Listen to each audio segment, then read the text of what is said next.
Share the screen. And here we go. All right, getting ourselves situated. Welcome everyone. So good to see you.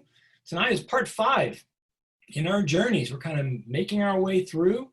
We spent the first 4 sessions getting a context of what happened. And we're going to kind of use these first slides to kind of remind ourselves where we are. If someone's a new participant today, you haven't missed much. You can get information from online, and Becca's got it there at Westminster, and I'm actually putting some of these on YouTube, so you can reach out to me and give you the information on how to see them yourself directly.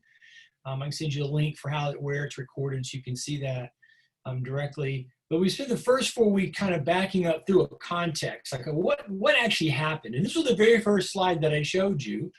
We're going to come 4 weeks ago. We're going to come back to this slide or this information later.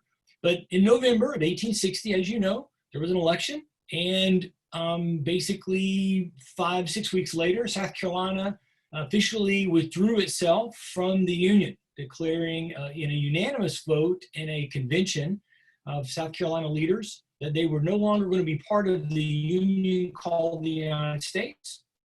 A few days later, troops that were in South Carolina, we're going to look at this, withdrew out from the city to a fort in the harbor.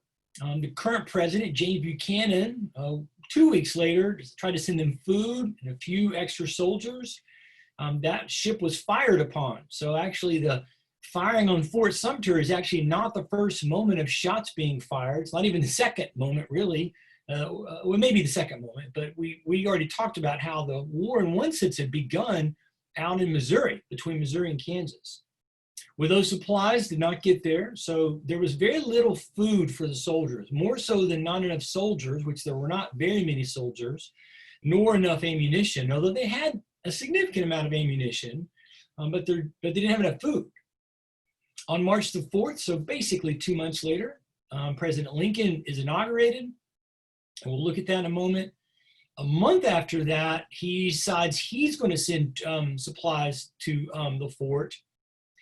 Those ships are not going to get a chance to get there because on the 12th, after some intense negotiation by Confederate leaders in which the U.S. General Major Anderson decided that he would not surrender the fort, Lincoln in essence calls their bluff. And so they fire on the fort, and this is the typical famous moment that we say this is the beginning of the Civil War. Well, as we've been looking at the past 4 weeks, it's like, well, how'd this happen? What went on? And I think this is really an important set of questions for us to be looking at in general as Americans, because this is, as I think most of you realize, this is kind of the defining moment in the middle of our history. Now, 400 years from now, if there still exists the United States, I don't know how historians will teach it. For us now, it's still very convenient to have a kind of an early American history that ends with the Civil War and Reconstruction, and then a start of modern American history that begins with really Reconstruction and the ramifications of what went on. So it's still this kind of middle swing moment. As we will see later in our time, Lincoln is the one who gives the term a new birth of freedom, which some modern historians and even historians of the early 20th century kind of latched onto and suggested, hey, this is this new moment of time. The Civil War also is one of our great kind of moments when we look at the great crisis cycle that is something that I believe in, and I've taught with you guys before. And my contribution is these attributes, but the cycle concept of an every 80-ish years, that there's this journey from the beginnings of a high, everybody's happy, everybody's united, to a time when there's this deep philosophical divide that causes the people of the civic entity to go at it with each other. And so the Civil War is one of those moments in our national history. We've had 5 or 6, depending on who's counting, in Anglo-American history. So the country's not as old as 500-ish years, but that's how long you can kind of track this pattern. And so the Civil War becomes important for us, not just in trying to answer these questions right here, but in trying to understand what does it mean for us in the nation? Who are we in the nation? And to some degree, there's a deeper question, which we will not get into tonight, regarding what should our view be relative to what the founders meant? So as we continue to study American history, moving into the 20th century with a new set of issues and new moments in time, you can really begin to track that the country has moved away from the founders. And that becomes a question for every generation of Americans: how closely connected do we stay with the founders? But the Civil War certainly is one of those major moments when you could say the founders sort of had one view about government and life and society, and then something changed. So we kind of work our way through that process. Now, what we've seen so far is that there was this limited philosophy from Locke on limited government. In the early stages of building the country, they simply chose not to address the issue of slavery, which initially was not a defining issue, but it was not a minor issue. It wasn't the central part of their fight by any stretch of the imagination, no matter what you may have heard, but it also was not a minor, insignificant issue. It was the dominant issue. And as early as the 1776 discussion for declaration, when the group that was deciding on the declaration, both of the committee that was led by John Adams and Ben Franklin, but included Thomas Jefferson, who was the principal draftsman of the American document, the American independence document. Slavery was this moment that South Carolina was unwilling to compromise on. And if any mention of slavery was included in the document, they were not going to sign on. And South Carolina was one of the places in the stories, you may remember a year or so ago, us looking at the American Revolutionary story, was one of the colonies that was the least interested in agreeing to a declaration. Well, from the founding of the country forward, we see that there is this ongoing issue of these various sections of the country that they're developing differently, which is fine, but it was one of the fears of James Madison and the men who wrote the Constitution that too much sectionalism could ultimately be harmful and could lead to a moment when one region could unite together. Madison had banked on the idea that no one region would ever unite because of the variety of differences: rich, poor, urban, rural, different religious faiths, that would keep a generalized region split itself. They'd find some things where they had commonality, other places where they'd have difference. But if one section united together, Madison and others feared that could be problematic, and he would be right. And the Second Great Awakening, which emerged in the 1820s-ish, led to two forces: Manifest Destiny and the New Abolition Movement, which will really drive forward issues on the point of slavery that will lead to rising sectionalism. So once you kind of get down this road, why are we not going forward? There we go, sorry. Once we get down this road, when you get to the time of the Texas Revolution, you're into the period of the 80 years called the unraveling. And that unraveling will ultimately lead to the final section, which is the Great Crisis moment. And that unraveling really begins with Texas's own revolution. And so out of that, there was a debate within the country for 20 years, or a decade for Texas. But it became a debate until the Civil War breaks out in the 1860s. And it kind of pitted Manifest Destiny versus abolition, because the question of should we take the land, but if the land's going to be used for slavery, I'm not sure I like that.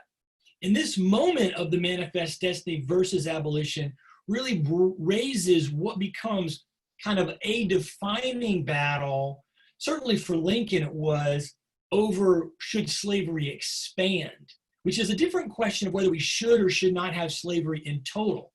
Now, the abolitionists would answer that question with no, we should not have slavery in total. Men like Lincoln, who was a moderate and not an abolitionist, were like, well, I don't like slavery, and so I don't want to see it expand. But where it already exists by agreements and previous compromises, not my problem. So I don't really want to get into that.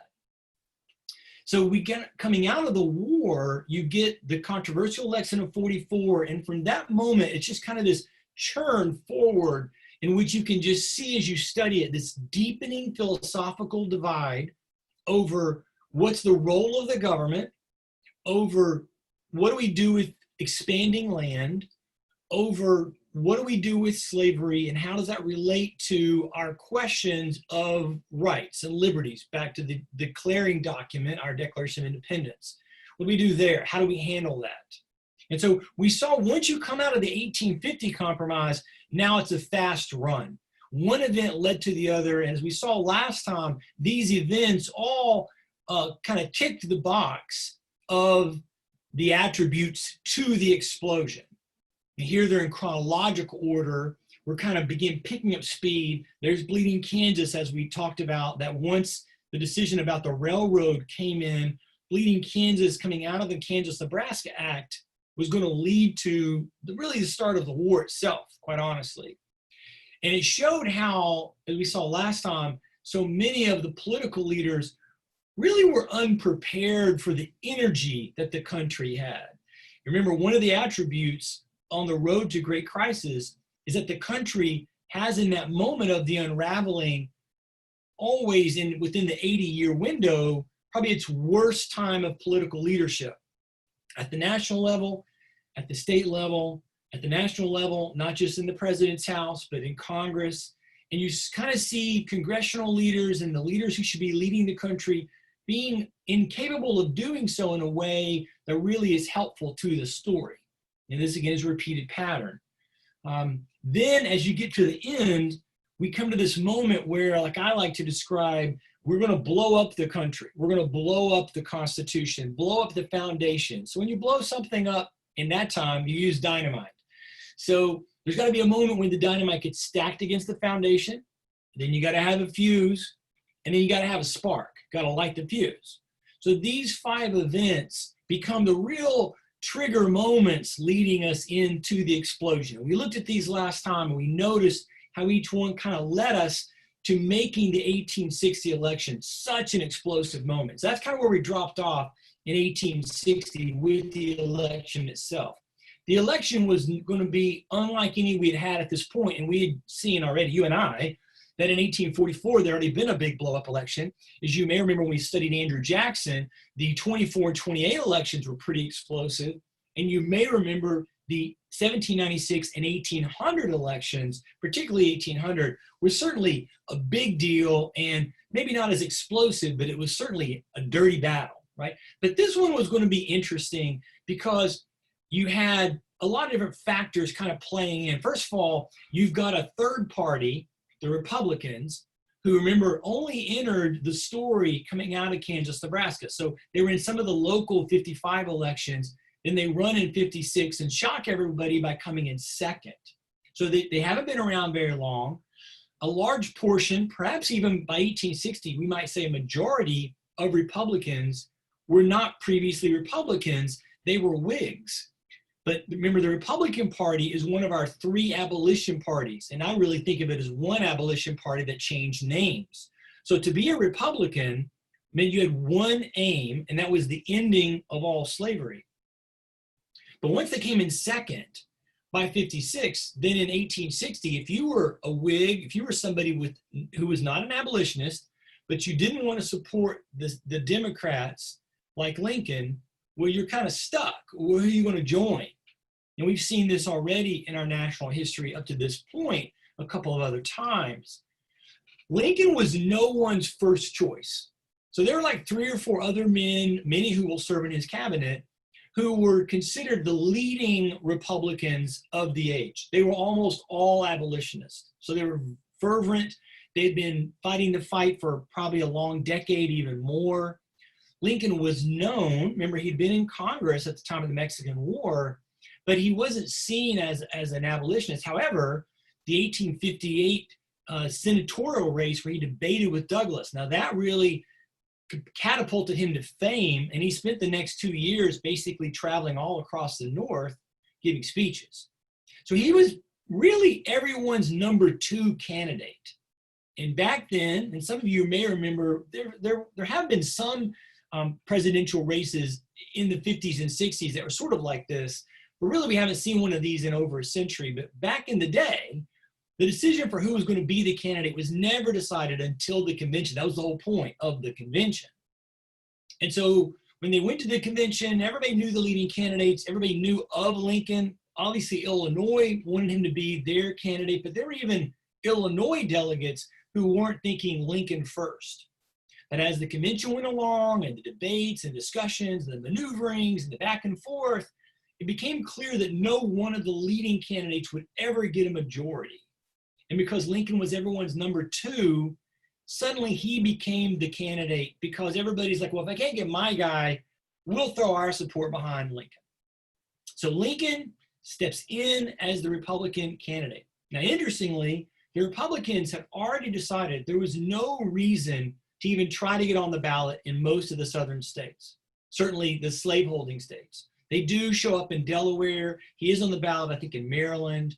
But by and large, the Deep South, he doesn't run. We can't fathom that. Now, you and I both know in 2016, Mr. Trump was not going to win California, and Ms. Clinton was not going to win Texas. But we would be stunned if we had been in those states to find out that neither candidate even was on the ballot because they just said it doesn't matter. They didn't do that. They would run. So for the Republicans to make this choice, I find it just fascinating when we look at this. It certainly also is kind of a look ahead for how the war will go or some of the challenges for the South once the war happens. Because what this is saying is the Republicans were clear, we can lose every state in the South, but the population of the North is so great that the electoral vote will go our way if we win all the votes.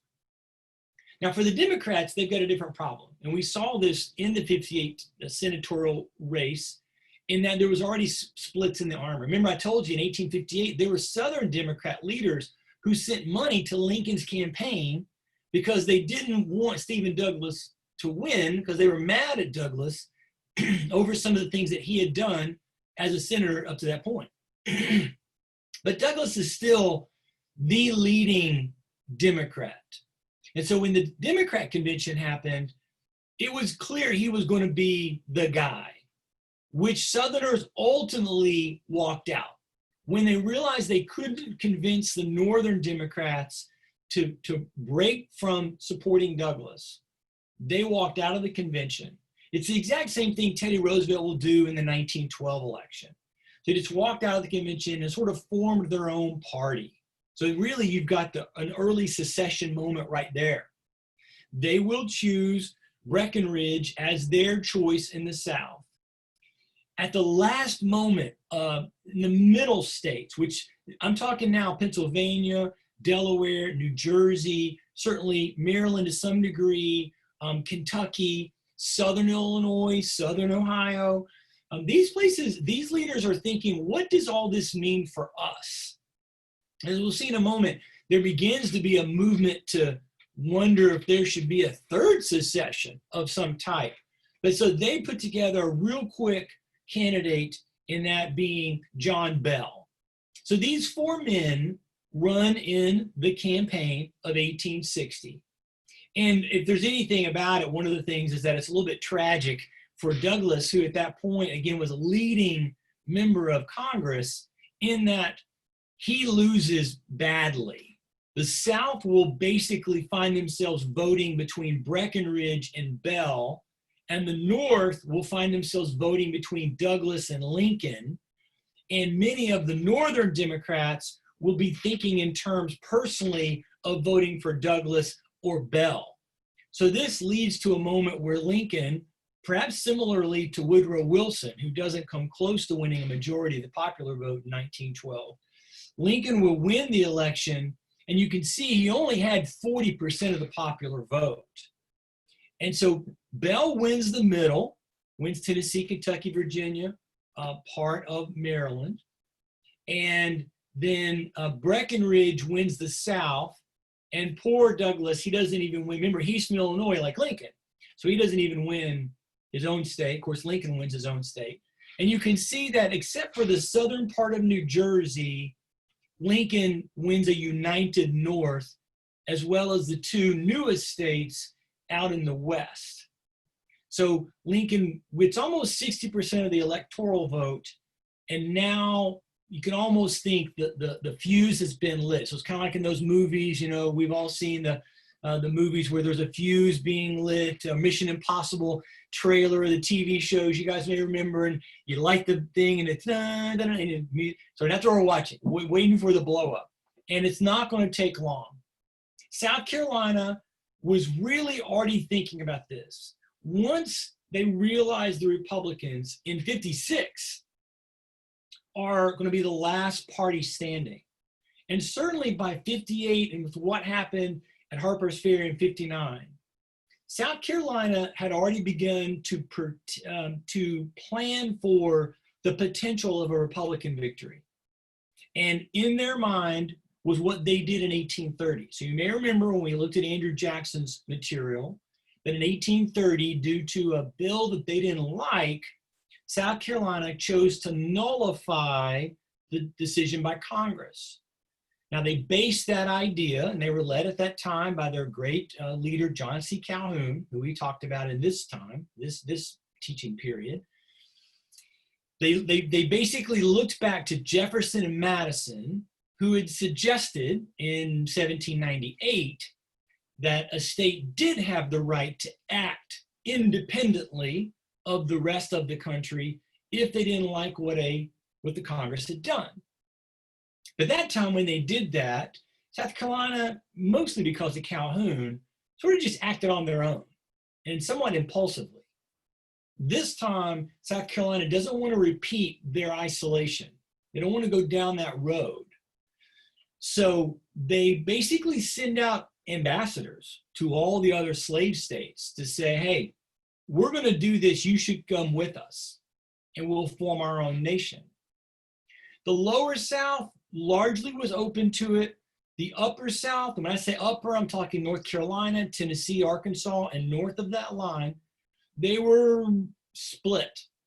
And in fact, even though many people don't like to believe this or talk about this, in the South itself, even in the Deep South, there were those who opposed secession, both personal people who just voted against it when there were calls for elections about a convention. Almost all of these states will try to follow what they would consider a legal policy of the local legislature calling for a statewide convention, which would then have an election in which different people would run. Same thing we did when we set up the ratification for the Constitution. Every state had its own convention, so basically an election that then you could kind of track. And so when you look at the South, you can see that there were different groups. Some people thought, yep, we should do this. We should have done it 10 years ago. Others were like, not totally certain. They probably would go with secession, but let's give Lincoln a shot to say what we were going to say. Others did not want to go, but they planned on using the threat of going as leverage with the administration. And again, you have to keep in your mind, Lincoln and the Republicans are a new group of people. So while Lincoln and everybody who was in the government were longtime citizens, there's a sense in which their parties knew, and maybe it wouldn't last, maybe it'd break apart. You'd seen that, if you may remember, when we looked at the election in 1840, when the Whig Party, which was also a third party, had won the presidency, and then their presidential choice died, and the vice president was really a leftover from other groups, and so he wasn't really liked by anybody. So maybe the whole thing would fall apart. And then there were some who really did just want union. Not surprisingly, and I'll show you a map in a minute with the voting, the majority of those who would just be fully for union, majority, not all, but majority, were people or regions that had no slavery or limited slavery whatsoever. So you can sort of see that there is this issue. December 20, South Carolina's representatives meet, and you can see they vote unanimously to secede. And the opening preamble of their document is this, right here. I'm not going to read it to you. And mostly what they're saying, you just kind of skim down to the middle. You can say basically, we are looking at the year of our Lord 1788, so 1788. So they're saying, hey, when we did this in 1788 and we created a constitution, now, come on down at the bottom, now that the union now subsisting between South Carolina and other states under the name of the United States of America is hereby dissolved. So all that preamble is all flowery language, is saying, hey, we did this thing in 1788, now we're out. And this kind of gets us back, and if I can just say for a moment, of when we looked at, again, with Jackson, to what does it mean that the 13 states created the Constitution? What did that mean? And that really becomes one of the defining features of understanding the journey, right?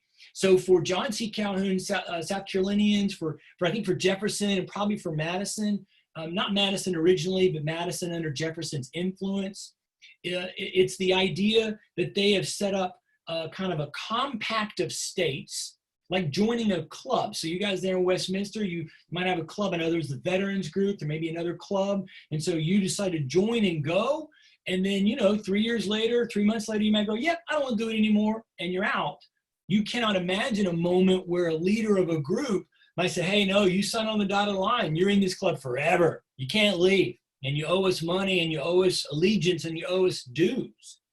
For the compact view, that's kind of that was the way they understood the Constitution. Well, for Jackson, for Lincoln, who will think a lot about Jackson, for Adams, for Washington, probably Madison when he was writing the document, it's not so much a compact of states as that it's an agreement amongst individuals, hence we the people of the United States, as opposed to we the 13 states or something like that. And so in that view, an individual state residing on the continent, or at least the portion of the continent under the control of this Constitution, has no ability in and of itself to leave.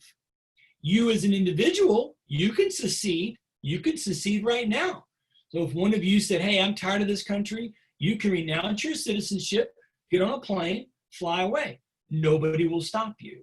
So that's kind of two ways of understanding the view here. And you see in their preamble of their document, South Carolina is going to go, obviously, with their historical view that it's like a club you join, and if you want to get out, you should be able to get out. But as we'll see, this raises some other questions in a moment relative to the land and who owns the land. We'll come back to that in a second. So here's, you can see kind of the map, and this map lays out that the Deep South will ultimately go pretty rapidly with South Carolina. Now they'll wait for Christmas to happen. South Carolina made this their Christmas present. We're out of here. Everybody else said, let's wait to the new year and then we'll do it. But really early on, Mississippi, Florida, Alabama, real quick in January, called for a meeting, and they had a convention like the others. And ultimately, they will vote for secession. So you can see the 6 states that go with South Carolina, and you can see largely they go relatively speedy together, with February with Texas as the outlier. Now, the reason Texas was an outlier was because their, probably to you and me, very famous governor, Sam Houston, opposed secession and thought it was a foolish idea. So there was a battle within the state house.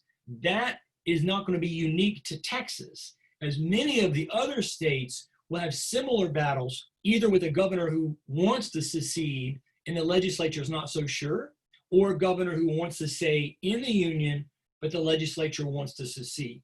So this kind of struggle of power that we sometimes see in our own day between the branches of government plays out here in the South as well. So they eventually in Texas, they depose Houston, who will leave Texas and will go up to the north, to the Union states.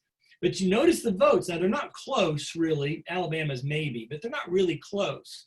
But I want you to notice that in every place, there's a vote against. And again, this is not the population vote, as the lower part there on the slide, the upper South, where I say Arkansas, Tennessee, North Carolina, Virginia, there I've given you the actual vote total of on their way into the convention. Some of them did not have a convention. Arkansas does, Tennessee does not, North Carolina does not initially. Virginia does, but again, 2/3 of the delegates are Union delegates. In the upper part of that chart, what you're looking at is the vote for secession within the convention. So every person you see, every number you see represents like a county or a region. So again, you look at Florida and it's basically 90+% for secession. You look at Texas, 90, 95%. Alabama, maybe more like 2/3 for secession, right? But again, notice what we don't think of Arkansas or Tennessee, I don't think in our time as the upper South necessarily, but that part was more split, as you can see. Now, North Carolina's vote was very close. You can see it was only about 600 votes between, so they were very evenly split. Tennessee's was close, 10,000 or so. Arkansas, about 7,000 a vote. The Virginia vote's the one that surprised most people. By this point, throughout the whole first 100 years of the country or so, really going back to Jamestown, everybody sort of looked at Virginia. It was the birthplace of, I think, 6 of the presidents, certainly in the first group, Washington, Jefferson, Madison, Monroe, they're all from Virginia. Everybody knows them. John Tyler, one of the recent presidents, was from Virginia. So everybody expected Virginia to go, and everybody's watching Virginia. In fact, Maryland will sit there and say, well, we're not sure what we're going to do, but we're going to do whatever Virginia does. So now note that this is a map that we'll come back to in a minute that's showing you a vote in April the 4th, and we're now talking about February. But I like this map because it shows you where the vote is splitting between Union and secession. So basically the western 2/3 of the state of Virginia, with just a few spots here and there over in the West, voting for Union, and the eastern third, again, with 1 or 2 exceptions, voted for secession. The problem for the Union side was, as we just saw previously, they weren't really on the same page. So you had some, largely in the most mountainous regions and in the most northern region, like that little part of Virginia that sticks straight up. All of that largely was 100% pro-Union, no questions asked. But the others were Union, but let's see what Lincoln does. Remember, we haven't even had the inauguration yet. So let's just wait and see just a little bit. So in the other areas, they're going to have to wait and see. But the Confederacy, as they're now going to call themselves, harkening back to the Articles of Confederation, our first government, they're not waiting. So again, at the very same time, all these other states are wondering, representatives from the 7 states go to Montgomery. Now, I always find this fascinating. Some of you know I'm from Tennessee, right? And many of you would know, or a few of you at least would know, that the majority of the battles in the Confederacy over the Civil War happened in Virginia and Tennessee, with Mississippi maybe as a third place. And there's lots and lots of battles, but the big ones that you know of are almost all in Virginia or Tennessee. And so I find it fascinating that where the battles are waged happen to be in 2 states that had nothing to do with the writing of the government that they will be fighting for at that point. They're fighting for their new Confederate government. And it's interesting that they don't really have much of a say-so in that. They'll spend all of February, March, and April working on forming a government. Again, they will name it the Confederacy, the Confederate States of America. It's meant very clearly as a nod back to the first government of the country. And there is very clearly, philosophically, a leaning towards states' rights. Now, this obviously becomes one of the big battles philosophically of our own day. Like, what was the Confederacy about? What was the Civil War about? And I'm not going to tiptoe into that and try to give you an answer. I think I've told you before, and I think you're hearing, for me, as many things are in life, it is a very complex story, and we're more honest to the evidence if we just say that it's a complex story and it's this and this and this and this, and to try to pull one strand out to highlight it simply because that's what I want it to be, or to ignore one piece because I don't want it to be, not helpful. But you can certainly see some interesting things in their governing document. And you can Google this and read their document. There's a couple of good websites that will lay out the American or the US Constitution against the Confederate Constitution, kind of track it. And what you find out is they largely copied the US Constitution, which is surprising, right? Because you'd almost think like they would throw that whole thing in the trash can and say, all right, let's do this better. We're going to do a whole new thing. And maybe there'd be 1 or 2 little pieces from the old terrible Constitution that they would have kept. But instead, they pretty much keep the whole thing and just change some of the words. And what's really interesting when you think about it from a states' rights point of view is how much that they kept that was really Hamiltonian, in that it's supportive of a more empowered federal government. Now, you have to remind yourself, and I can't go on this rabbit trail, but you have to remind yourself, many times we've talked about the difference between Hobbes and Locke, and the time when we looked at the Constitution and we were saying, well, what is it that Madison and Hamilton are doing? And we noted that in the writing of the US Constitution in the 1780s, they were moving away from Locke and back to Hobbes. And so the way I've said it here before many times, the Constitution is a Hobbesian document. The Declaration of Independence is a Lockean document. And they don't, in my opinion, work in complementary to each other. They're contradictory to each other, and they pull at each other. But that's actually been historically to our benefit. And so if you're going to start a government that's going to say, hey, we don't want the government in our business, and I should be able to do what I want to do in Georgia, you would think it would have gotten rid of some of the things like the Supremacy Clause or the Necessary and Proper Clause. Now, foreshadowing, we're going to come back to this later, probably 3 or 4 weeks from now. When we get to 63, we'll see that the Confederate government is a shambles. Now, partially, of course, they're a shambles because they're in a war that they're losing, but they're partially in a shambles because they never reconcile this philosophical difference within themselves. And I'll probably say this again, but I love to say this now. There's a very famous moment in 63 as things are not looking great for the Confederacy, but they still have hope, in which Jefferson Davis calls for a national day of prayer. And very famously, the governor of Georgia declares that if anybody prays on that day and he finds out, he'll have them arrested, because no federal government, meaning the Confederate government, will tell me when I have to pray. And he said, I came into this as a states' rights man. I will go out as a states' rights man. So he denied the president, Jefferson Davis, the right to declare a national day of prayer in Georgia. Then he proclaimed a Georgian day of prayer for the day after. Because if you think about the whole states' rights thing in the relationship, not in the Civil War, but in the relationship about power and government, there's no real difference in a president declaring a set of rules for the country than a governor declaring a set of rules for a state. It's just the scope changes. And so I always imagine some mayor in Athens, Georgia, or in Augusta, Georgia, might have said, he can't tell us to pray on this day, and chose to disavow the governor's right.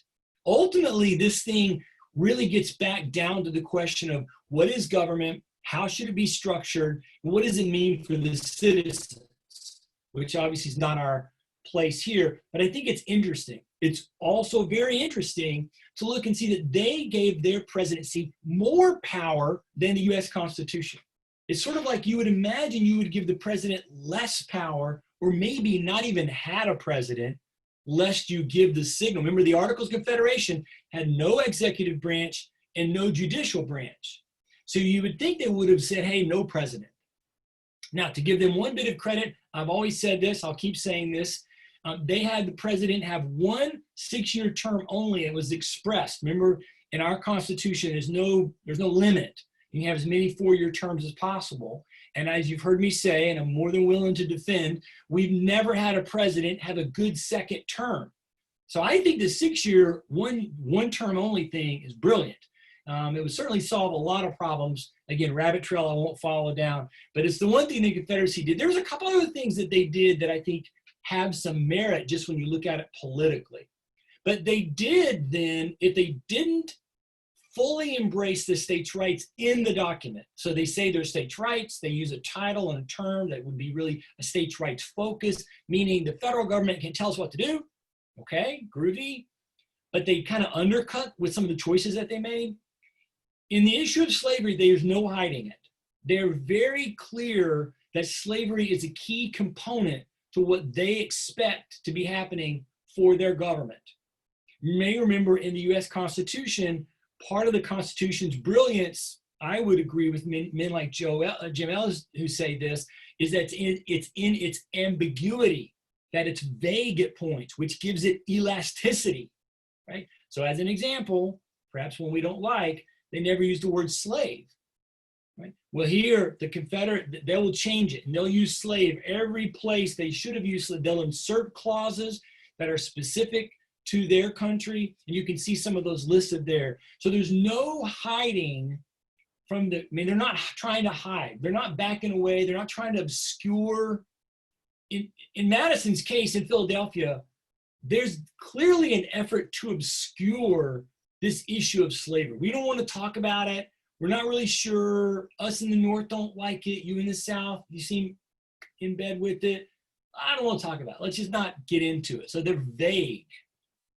Even when we knew they were making decisions about slavery, like the 3/5 clause or like this, the slave trade compromise. So they don't still miss slavery. So here in the South, they're very, very specific about it as far as protecting slavery. And notice any new territories, they already had their eye on Cuba. They wanted Cuba as a state. They were kind of trying to figure out how they can make that happen, either buying it from Spain or if necessary, go to war. And so, but you have to allow slavery. So there's not going to be any choices there. So while all this is going on in Montgomery, again, as already mentioned, the other states are really wrestling. And it's not just the South. Right? There were secession movements and moments, usually very small, not like, you know, broad issues in places like Pennsylvania, New York, New Jersey. Southern New Jersey was very rural, still is rural compared to northern New Jersey.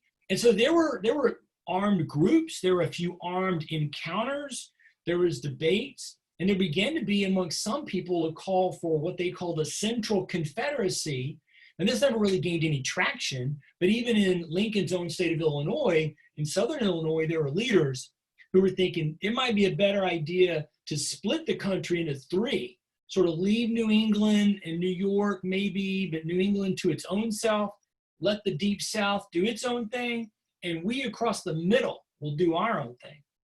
So you've got the different states that have slavery or are closer to the South that are really debating, what do we do? What's supposed to be the step here? And there's no real consensus. Everyone's waiting on Lincoln. We're trying to wait and see. Buchanan is doing very little in what, you know, he doesn't really have a lot that he can do. Now, in this time, there is movements to try to fix the problem, to their credit. So the Senate initially starts. They ask, some of the senatorial leaders ask one of the veteran senators, a man named John Crittenden from Kentucky, to try to come up with a plan. So he proposes amendments that covered 3 or 4 things, and most importantly, restored the Missouri Compromise line, but this time extending it all the way to the Pacific. So California, you may remember, was part of the Compromise of 1850, was one state and it was free. This would split it like the Southerners had wanted in 1850. His amendments had some support in committee and even some important Republican leaders like William Seward, who was an abolitionist, but this will not really gain any traction, and the Congress will go in a different direction. Meanwhile, out of Virginia, the Virginia governor, along with President Tyler, they'll call for and get a national peace conference that had a majority of the states, including 7 of the slave states, including, I want to say, 1 or 2 of the seceded states said something, but don't quote me on that. That might not be accurate. The 7 states in the South may have not gone at all, but they were all invited.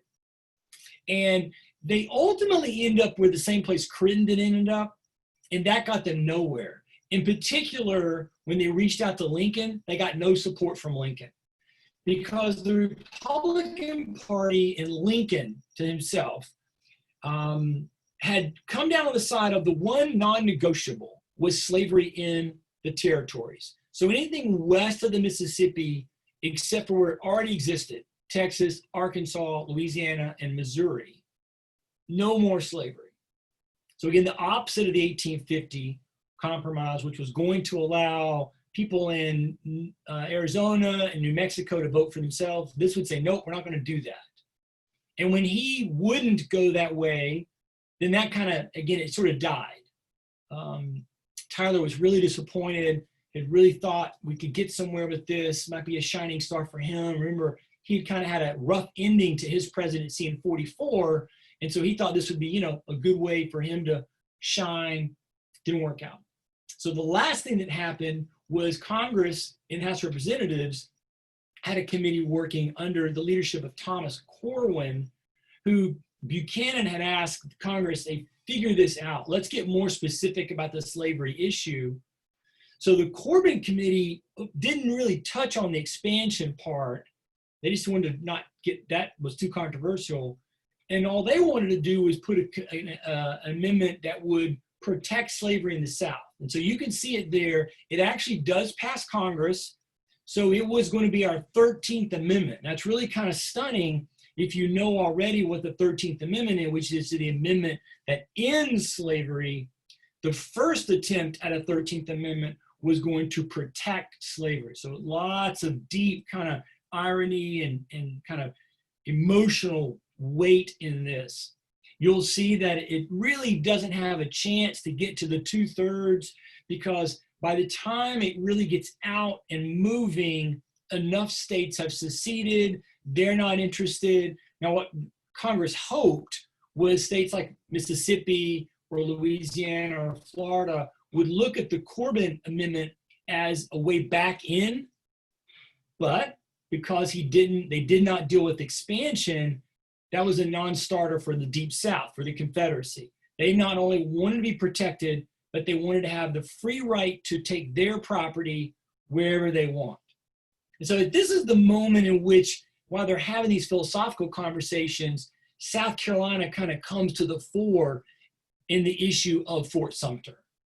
Now, what's going on here is the same thing that's been discussed in our country in the past 10, 15 years. You may know, I think I've said it to you guys before, ever since President Bush was the president, there has been secessionist movements, open secessionist movements in several states. The last time I looked, it was over 30 states had secessionist movements. They all have different issues, and they're all what we would consider fringe groups. You don't probably know anybody in Florida who's involved in the secessionist movement in Florida. And in some states, there's probably two of them because some people were wanting to secede because of President Bush. And then some other states have wanted to secede because of President Obama.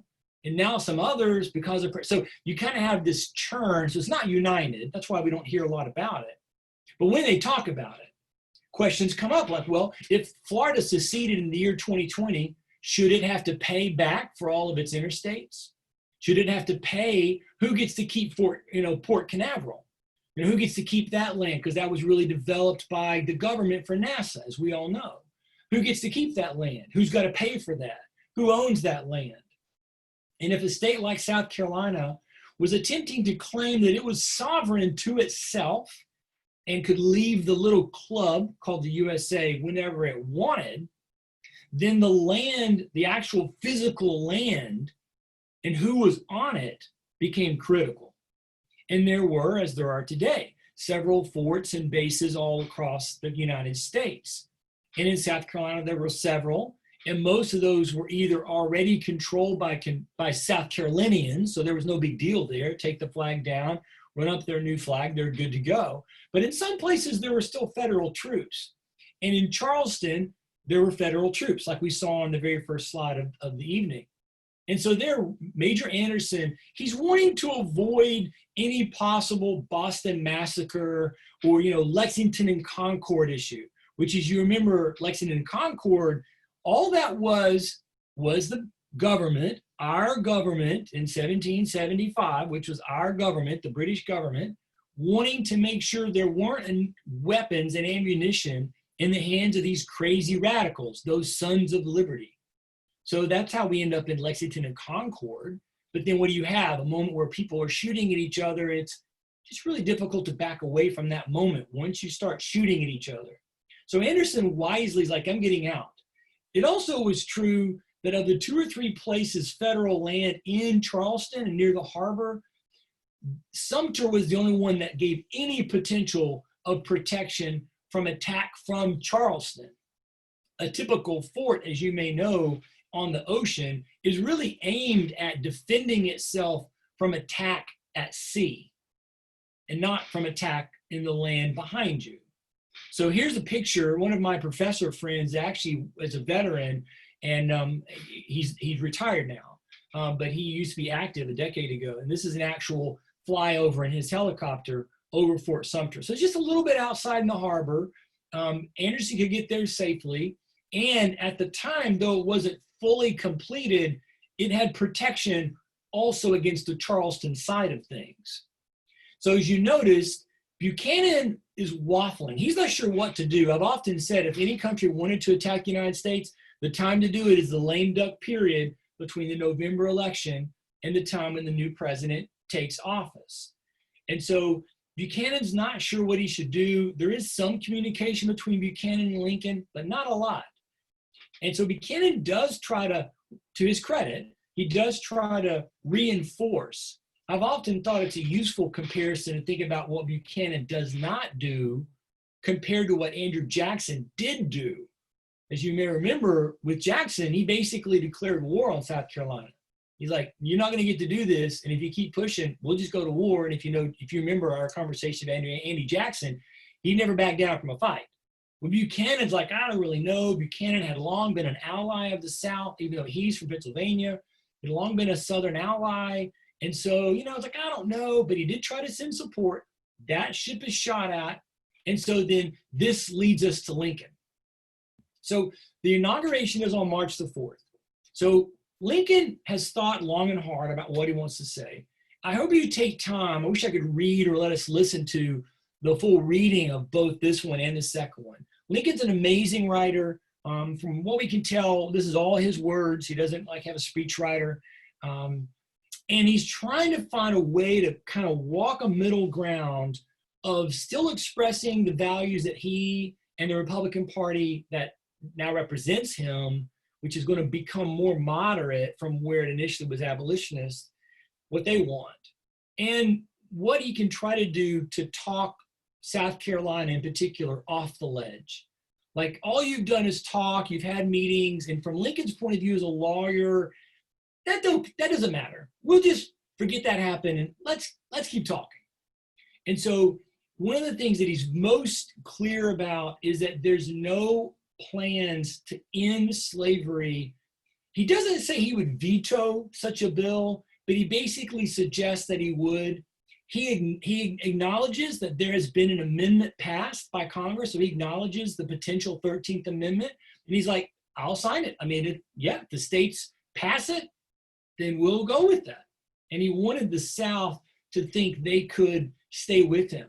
Many other historians have said this before myself, but in one sense, when you look at what happens to the Confederacy and the whole point of view about the South per se, they made a terrible mistake. And some of them will recognize this by 63 and 64, in that Lincoln was telling the truth. He was not going to stop slavery in the South. He was only going to stop it from expanding. So you can keep slavery, you can keep your institutions, you can keep everything you're doing right now. And remember, the whole point about keeping slavery, as we saw earlier, is that it was very, very lucrative. The South by itself was probably the 4th or 5th richest nation in the world. So for the rich planter class, they made a terrible mistake of judgment on what would be best for them. Now, of course, what they were hoping for is that nobody in the North would fight, which we'll see that next week when we kind of get into it. He does, though, Lincoln, say, we will defend ourselves. And so he really throws in this very famous part here at the end, and that is an actual picture of the inauguration right there. He really does throw the kind of gauntlet down. He's like, in other words, I've been really kind. I'm trying to find ways to be conciliatory on things that maybe I didn't even do, but you're mad about, but okay.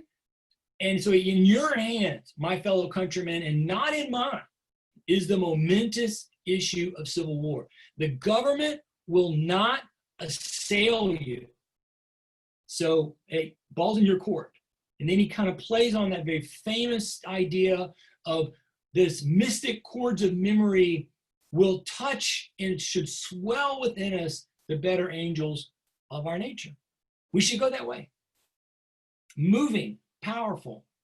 In South Carolina, you kind of got to get the picture of them going, la, la, la, la, la, not listening, because they weren't listening. And the moment he says, hey, we're going to send supplies, the Confederacy, and by this point they've elected Jefferson Davis, although Davis is not the one who said go ahead. They've elected Jefferson Davis as the president. They know that they've got to make a move. Either, because if Anderson gets supplied, then metaphorically, the United States could continue to say, hey, you're just playing some kid's game. Come on, relax, let's keep talking, and no, you're not your own country. Look, we've got land there, it's our land. So they got to get rid of Anderson for the view of the thing. And they do on April the 12th, they open fire, and on the 13th, the fort surrenders, of course. This was a foregone conclusion. There was no way Anderson was going to be a holdout.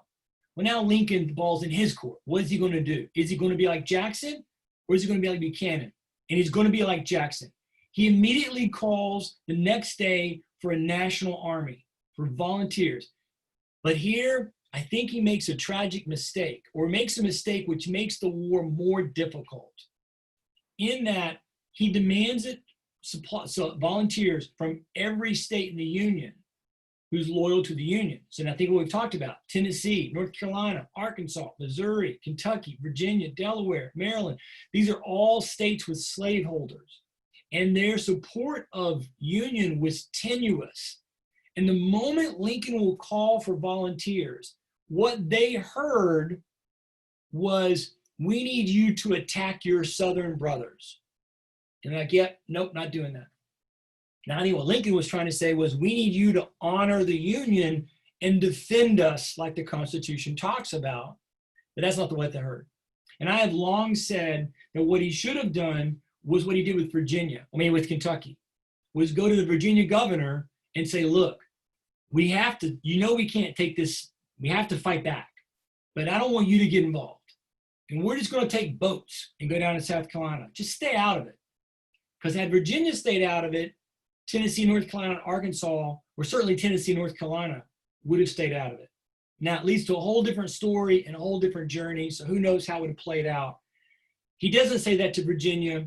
Virginia immediately switches gears. You can see 2 days later, they vote for secession. And so here's the map we saw before on April the 4th. There was a vote on the 4th. Again, it was pro-Union. Now, after he calls for the volunteers on the 17th, it's pro-secession.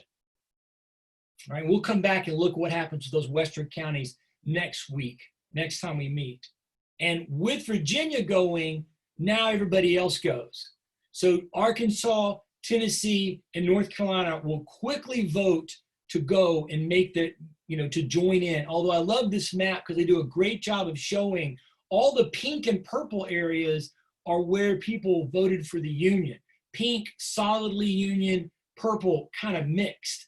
So you can see everywhere except for South Carolina, there's a strong Union support. Not as much in Mississippi or Arkansas or Texas, but still you can see some of it there.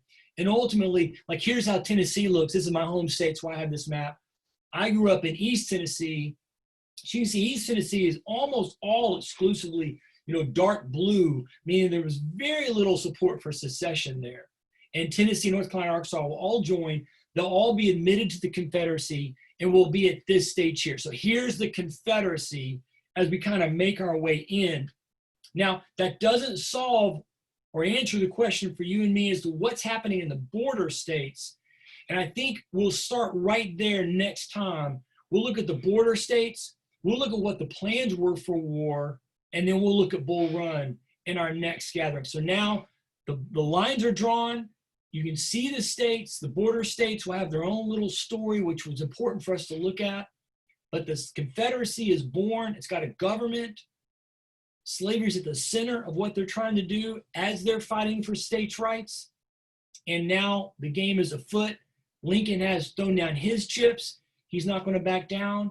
And defending and protecting the Union will be his complete mantra for all of his presidency. And we'll talk about that more as we go along. He's not going to be the president who just lies down and allows a Southern Confederacy or a Central Confederacy.